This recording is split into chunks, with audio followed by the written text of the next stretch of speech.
Hello friend, कैसे हैं आप? सभी का स्वागत है आपके अपने यूट्यूब चैनल पर एक नई सोच और विचार के साथ। इसके नेक्स्ट वीडियो में हम आपको डीसी जनरेटर के बारे में बता चुके हैं। उसी डीसी जनरेटर से रिलेटेड कुछ ऑब्जेक्टिव क्वेश्चन हैं जो आईटीआई के एग्ज़ाम में पूछे जा चुके हैं, उसके बारे में आज हम चर्चा करेंगे।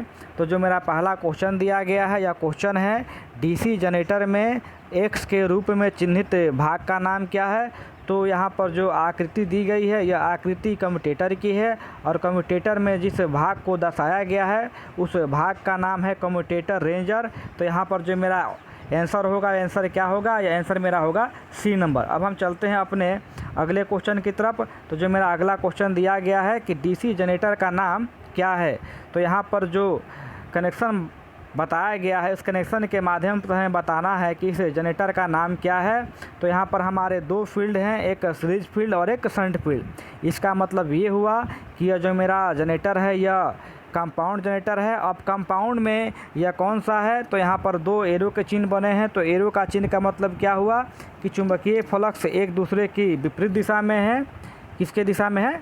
विपरीत दिशा में है। इसका मतलब ये हुआ कि यह डिफरेंशियल कंपाउंड जनरेटर है। अब देखना है कि डिफरेंशियल में यह लॉन्ग शंट है या शॉर्ट शंट है, यानी कि लघु कंपाउंड है या आपका शंट कंपाउंड है।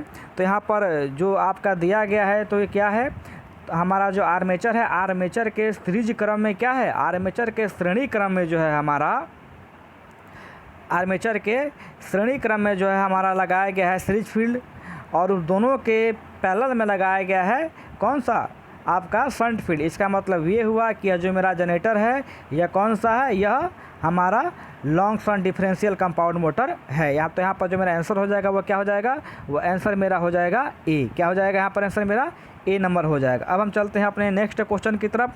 तो जो मेरा अगला क्वेश्चन दिया गया है वह है कि डीसी जनरेटर में प्रेरित ईएमएफ की दिशा ज्ञात करने के लिए किस नियम का उपयोग किया जाता है।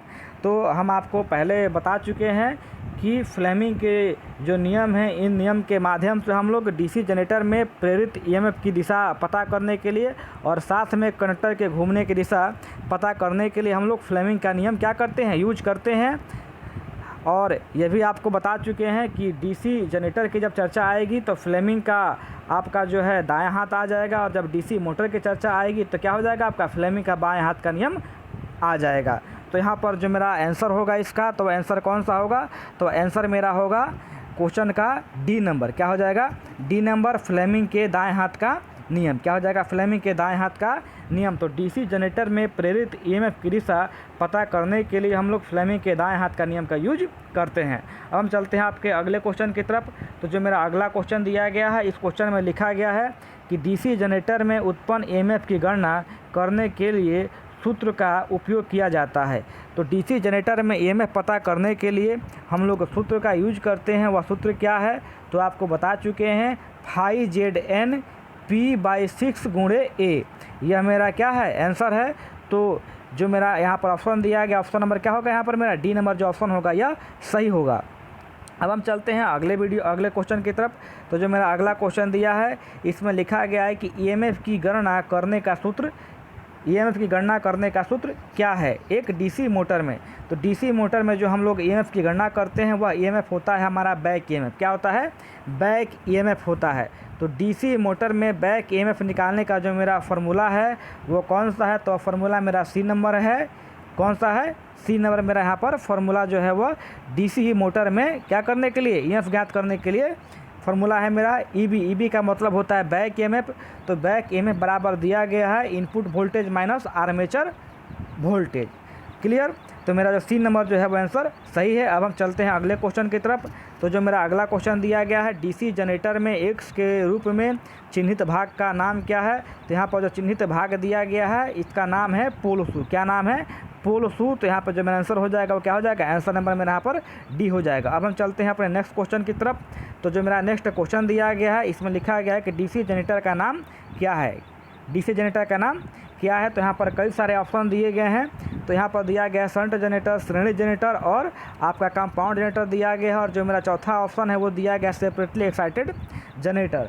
तो हम आपको बता चुके हैं कि सेपरेटली एक्साइटेड जो जनरेटर होता है उसके फील्ड को उत्तेजित करने के लिए बाहर से सप्लाई की व्यवस्था की जाती है। वह सप्लाई हम लोग बैटरी के माध्यम से दे सकते हैं या छोटे जनरेटर के माध्यम से दे सकते हैं। तो यहाँ पर जो आकृति दी गई है, इस आकृति में हम 2 जनरेटर देख रहे हैं।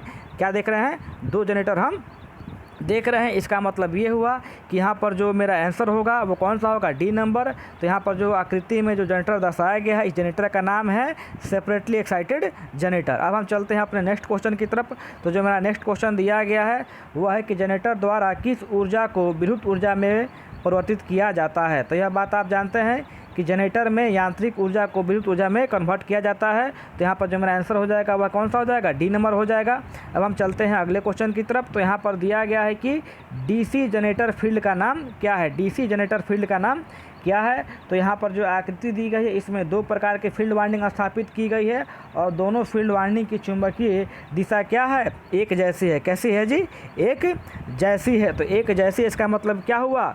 ये जो मेरा जनरेटर होगा, ये जो मेरा फील्ड है, इस फील्ड का नाम क्या होगा? तो इस फील्ड का नाम होगा हमारा क्या चीज़? Cumulative compound generator. यहाँ पर जो फील्ड दिया गया, इस फील्ड के आधार पर जो मेरा जनरेटर का नाम होगा क्या होगा? वो होगा कम्युलेटिव कंपाउंड जनरेटर, क्योंकि दोनों इस फील्ड में जो हमारे एरो हैं वो क्या हैं? दोनों एक दूसरे के संबंध, एक दूसरे के सहयोग में है, विरोध में नहीं है। इसलिए यहाँ पर जो मेरा आंसर क्या हो जाएगा? या मेरा आंसर हो जाएगा डी नंबर। क्या हो जाएगा? आंसर मेरा हो जाएगा यहाँ पर डी नंबर। अब हम चलते हैं अगले क्वेश्चन की तरफ। तो अगला क्वेश्चन दिया गया है कि डीसी जनरेटर का सिद्धांत क्या है।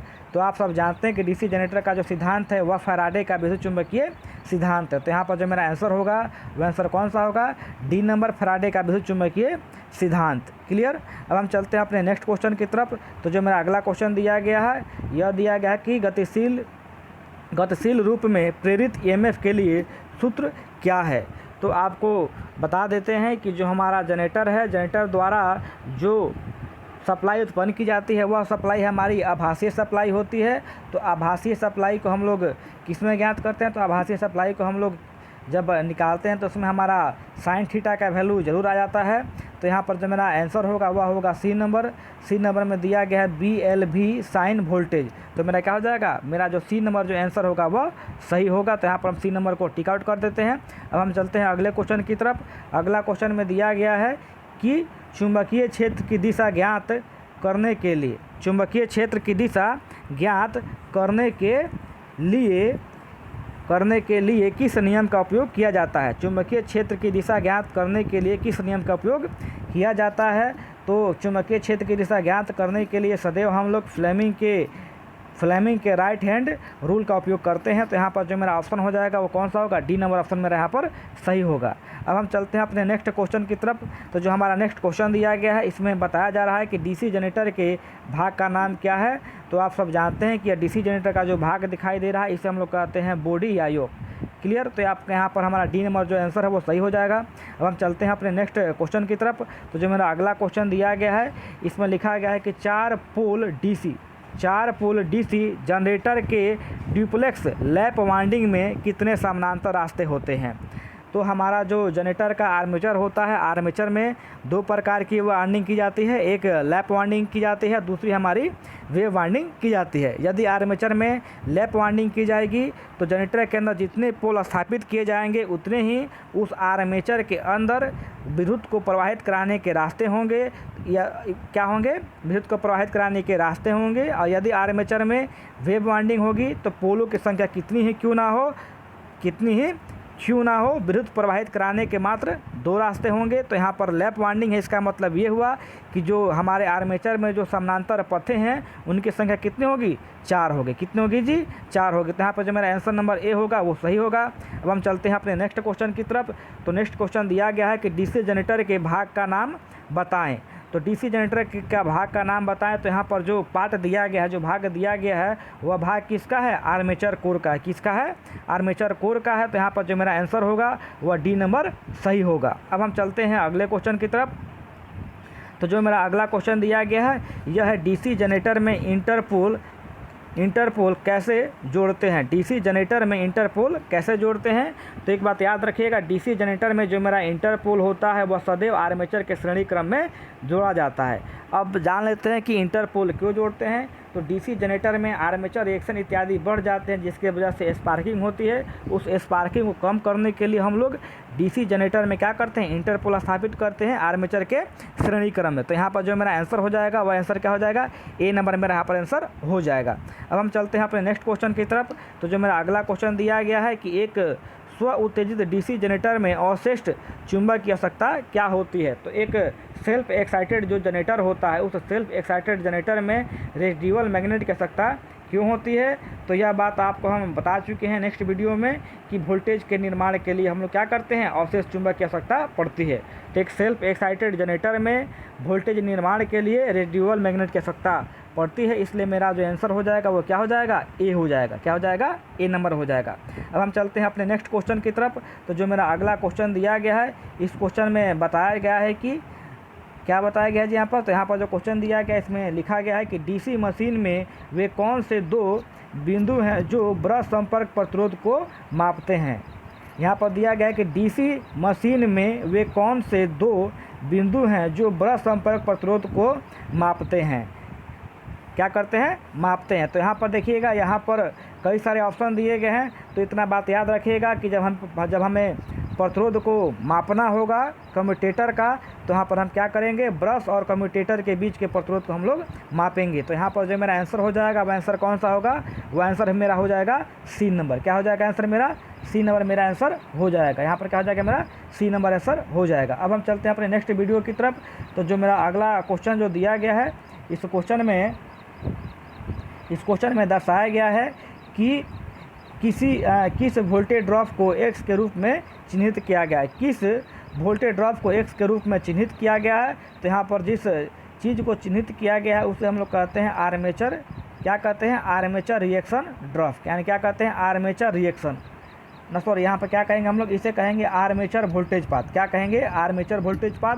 तो यहाँ पर जो मेरा आंसर होगा वह आंसर हो जाएगा कौन सा, वह आंसर हो जाएगा मेरा बी नंबर। अब हम चलते हैं अगले क्वेश्चन की तरफ। तो जो मेरा अगला क्वेश्चन दिया गया है वह दिया गया है कि कंपाउंड जनरेटर का नाम क्या है यदि शंट फील्ड आर्मेचर के साथ समांतर क्रम में जुड़ा हुआ है। यहाँ पर दिया गया है क्या चीज़, कि यहाँ पर दिया गया है कि कंपाउंड जनरेटर का नाम क्या है यदि शंट फील्ड आर्मेचर के समानांतर क्रम में जुड़ा हुआ है। तो जाहिर सी बात है, यहाँ पर जो जनरेटर होगा उसका नाम हो जाएगा शॉर्ट शंट कंपाउंड जनरेटर। क्या हो जाएगा, शॉर्ट शंट कंपाउंड जनरेटर। तो यहाँ पे मेरा जो डी नंबर ऑप्शन होगा वो क्या हो जाएगा, डी नंबर मेरा ऑप्शन यहाँ पर सही हो जाएगा।